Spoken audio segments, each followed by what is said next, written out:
ಪೂರ್ಣ ಸಮಾರಂಭದಲ್ಲಿ ಸೇರಿದಂತಹ ಅಧ್ಯಕ್ಷರೇ, ಮಾನ್ಯ ಸಚಿವರೇ, ಎಲ್ಲರಿಗೂ ಕೂಡ ವಂದಿಸಿಕೊಂಡು ಮುಂಭಾಗದಲ್ಲಿರ್ತಕ್ಕಂತಹ ತಮಗೆಲ್ಲರಿಗೂ ಕೂಡ ವಂದಿಸಿ ಈ ಕಾರ್ಯಕ್ರಮದಲ್ಲಿ ತಾವೆಲ್ಲರೂ ಬಂದು ಸೇರಿದ್ದೀರಿ. ಇವತ್ತಿನ ಕಾರ್ಯಕ್ರಮ ಒಂದು ಐತಿಹಾಸಿಕ ಕಾರ್ಯಕ್ರಮದ ದಿನ ಅಂತ ಹೇಳಿದ್ರೆ ತಪ್ಪಾಗ್ಲಿಕ್ಕಿಲ್ಲ. ಕರ್ನಾಟಕ ರಾಜ್ಯ ಸರ್ಕಾರ ಮಹಿಳೆಯರಿಗೆ ವಿಶೇಷವಾಗಿ ದೇಶದಲ್ಲಿ ಪಂಚ ಗ್ಯಾರಂಟಿ ಯೋಜನೆಗಳನ್ನ ಮಹಿಳೆಯರಿಗೆ ಕೊಡುವ ಮುಖಾಂತರ ಒಂದು ದೊಡ್ಡವಾದಂತಹ ಒಂದು ಶಕ್ತಿಯನ್ನ ಮಹಿಳಾ ಸಬಲೀಕರಣಕ್ಕೆ ಕೊಟ್ಟಿತು.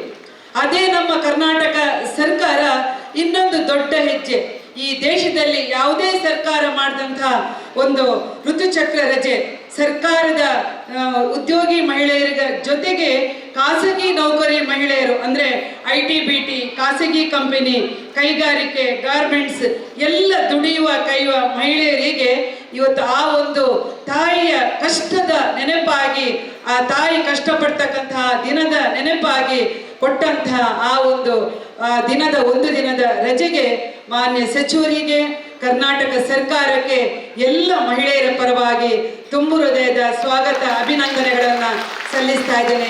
ಎಲ್ಲ ಮಹಿಳೆಯರವರಿಗೆ ಒಂದು ಎದ್ದು ನಿಂತು ಗೌರವವನ್ನ ಕರ್ನಾಟಕ ಸರ್ಕಾರಕ್ಕೆ ಕೊಡಬೇಕು ಅಂತ ನಾನು ತಮ್ಮೆಲ್ಲರಲ್ಲಿ ಕೂಡ ಮನವಿಯನ್ನ ಮಾಡಿಕೊಳ್ತಾ ಇದ್ದೇನೆ.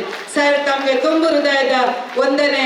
ಕರ್ನಾಟಕ ಸರ್ಕಾರದ ಮಾನ್ಯ ಮುಖ್ಯಮಂತ್ರಿಗಳಿಗೂ ಉಪಮುಖ್ಯಮಂತ್ರಿಗಳಿಗೂ ಕರ್ನಾಟಕ ಸರ್ಕಾರಕ್ಕೂ ಕೂಡ ತುಂಬು ಹೃದಯದ ವಂದನೆಗಳನ್ನ ಸಲ್ಲಿಸ್ತಾ ಇದ್ದೇನೆ ಸರ್. Thank you.